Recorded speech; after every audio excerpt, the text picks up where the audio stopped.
저녁 노을이 핏빛으로 물들다 보랏빛으로 스러지는 찰나.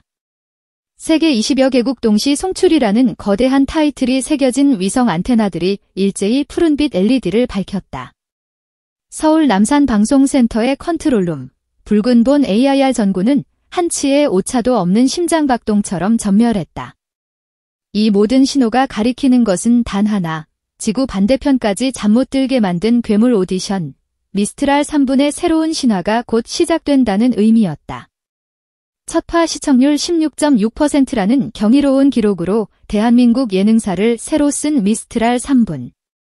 론칭 3년 만에 현실에서 가장 가까운 판타지라는 수식어를 얻어낸 이 프로그램은 매주 목요일 밤 포털 사이트 실시간 검색어를 집어삼키는 거대한 문화 현상이 되었다.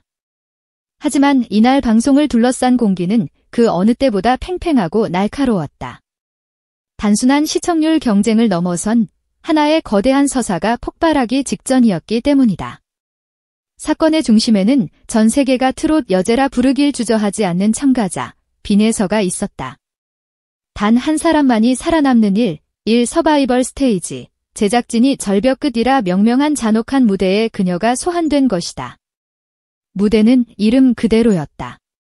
실제 절벽을 형상화한 4층 높이의 세트, 단 한 가닥의 안전장치 없이 오직 금표라는 로프에만 의지해야 하는 두 참가자. 이탈 한 번이면 곧장 나락으로 떨어지는 극한의 심리전이 예고된 무대였다. 현장 녹화를 지켜본 스태프들은 빈에서의 첫숨이 터지는 순간 환호가 아닌 비명이 터져나왔다고 증언할 정도였다. 여왕의 상대로 지목된 도전자는 데뷔 2년차, 솜사탕을 녹인 듯한 미성으로 포스트 아이유라는 별명을 얻은 신의 한해 소리였다.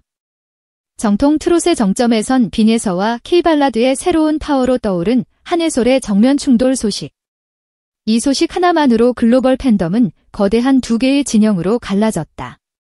팀 빈에서 팬들은 SNS에 광과는 원래 여왕의 머리에 맞춰져 있다는 화려한 배너를 올렸고, 팀 예솔 측은 새로운 세대는 불꽃처럼 태어난다는 도발적인 해시태그로 맞불을 놓았다. 방송 전부터 시작된 이들의 전쟁은 10개국 트렌드를 점령했고, 제작사인 TV조선은 광고 단가가 지난주 대비 53% 폭등했다며 행복한 비명을 질렀다. 그러나 이 거대한 흥행의 소용돌이 속에서 대중의 눈과 귀를 더욱 강렬하게 붙든 것은 따로 있었다. 바로 한 편의 영화와도 같은 믿을 수 없는 비밀 계약서에 대한 이야기였다. 15억 원의 수익, 그리고 10억 원의 송금. 눈물의 계약서가 드러나다. 방송 직전 메가톤급 뉴스가 터져나왔다. 미스트랄 3분의 제작사와 유통사 파트너십을 통해 발생한 30억 원대의 저작권 수입 중 정확히 50%, 무려 15억 원이 빈에서의 몫으로 돌아간다는 사실이 공식화된 것이다. 출연료가 아닌 순수익 쉐어라는 파격적인 조건은 전례 없는 우승 보너스처럼 기사화되었고, 사람들은 상금보다 더 큰 돈이 움직이는 판이라며 경악했다. 하지만 진짜 충격은 그 다음이었다. 빈에서가 그 거액의 3분의 2에 달하는 10억 원을 비녀라는 이름의 후원자, 부르이웃돕기 재단에 즉시 송금했다는 사실이 밝혀진 것이다.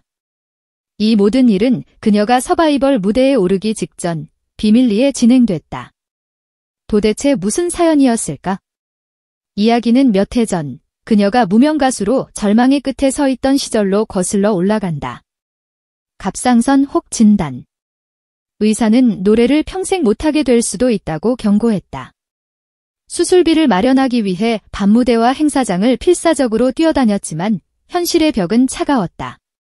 그때 기적처럼 손을 내민 사람이 있었다. 지방 소도시에서 작은 음악학원을 운영하던 비녀 선생님이었다. 선생님은 자신이 평생 모아온 돈과 학원생들이 십시일반 모은 회비가 담긴 봉투를 내밀며 웃었다. 너는 이왕이면 남을 올릴 노래가 아니라 남을 일으켜 세울 노래를 해야 해. 돈은 내가 가질 수 있지만 그 노래는 오직 너만이 부를 수 있잖니. 그 한마디는 빈에서의 인생을 바꾼 마법의 주문이 되었다. 돈이 아닌 사람의 마음을 얻은 그녀는 다시 무대에 설 수 있었다. 그리고 마침내 대한민국 최고의 스타가 된 지금, 그녀는 그 은혜를 잊지 않았다. 이번 서바이벌 편 촬영 직전, 빈에서는 소속사 법무팀을 비밀리에 불렀다. 그리고 후원자 비녀의 실명을 계약서에 명시하고 이번 회차 종료 후 발생할 로열티 중 10억 원을 즉시 전달한다는 공증 서류에 조용히 서명했다. 이것이 바로 세간에 알려진 눈물의 계약서의 전말이었다. 실제로 10억 원이 이체된 그날 오후 3시 15분. 기자들의 인터뷰 요청에 비녀 선생님은 내가 입을 열면 그 돈의 의미가 빛을 잃을까 두렵다는 말만 남기고 조용히 전화를 끊었다. 따뜻한 비밀은 그렇게 묻히는 듯했다. 하지만 진심의 향기는 세상 그 어떤 소문보다 빨랐다. 이 해프닝이 기사화되자 팬들은 폭발적으로 반응했다. 샵사인 자해따비네서라는 해시태그가 순식간에 메인 포털 실검 1위를 장악했고 세계 최대 기부 플랫폼 고펀드미에는 비녀 재단을 후원합니다라는 캠페인이 즉시 개설되었다. 놀랍게도 단 48시간 만에 2억 원에 가까운 기부금이 추가로 모였다. 빈에서 한 사람의 선행이 또 다른 선행의 파동을 만들어낸 것이다. 이 모든 상황의 중심에 선 빈에서는 어땠을까? 방송 촬영 후 진행된 미니 인터뷰에서 그녀는 끝내 눈시울을 붉혔다. 노래를 부르면 제 삶이 변할 줄만 알았지 제 노래가 다른 사람들의 삶까지 움직일 거라고는 상상도 못했습니다. 그녀는 할머니와 같은 세대가 행복해지는 노래를 부르겠다는 다짐으로 마이크를 내려놓았다. 언론은 이 장면을 눈물 대신 별을 삼킨 인터뷰라며 극찬했고 해당 클립은 24시간도 채 안 되어 유튜브 조회수 200만을 돌파했다.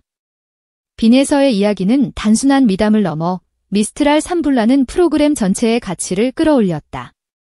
제작사는 이 열기를 몰아 차기 배틀편을 아예 글로벌 생중계로 전환하기로 결정했다. 일본의 WOWOW, 미국의 텔레문도, 태국의 워크포인트 등 해외 유수의 방송사들이 중계권 협상 테이블에 줄을 섰다. 스페인의 알티보는 프로그램 하나로 아시아 음악 시장을 실시간 해부할 수 있는 기회라는 평가까지 내놓았다. 이 계약들이 성사된다면 TV조선은 총 60억 원 이상의 수익을 바라보게 되며 그 수익의 일부는 다시 참가자들에게 돌아갈 예정이다. 숫자로만 봐도 미스트랄 3분의 이번 회차는 30억 저작권, 10억 기부, 400만 뮤직비디오 조회수, 16.6% 시청률이라는 어마어마한 기록을 세웠다. 하지만 이 쇼의 진짜 위력은 숫자에 감춰진 물림에 있다. 절벽 끝 무대를 건너는 빈에서의 목소리는 돈도 명예도 아닌 사람을 향해 있었다. 팬들은 그 진심 어린 울림에 자신의 응원을 얹어 또 다른 기적을 만들어냈다.